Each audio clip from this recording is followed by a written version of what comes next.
Hola, soy Gabriela Martínez Ortiz y soy bordadora. He expuesto mi trabajo en diversos países y soy fundadora del proyecto de arte textil Ofelia y Antelmo, en donde exploro diferentes técnicas, soportes y materiales para honrar mis raíces culturales y personales. Desde pequeña me interesa la fotografía y su capacidad para registrar momentos de la vida.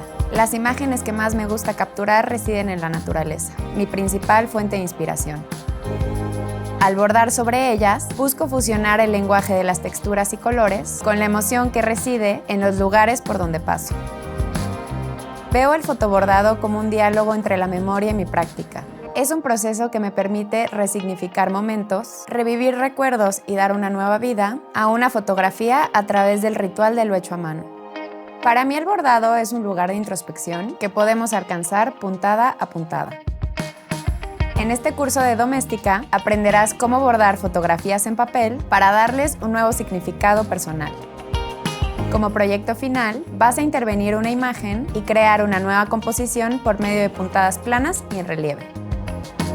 Para empezar, te hablaré sobre composición y lo que significa intervenir la imagen.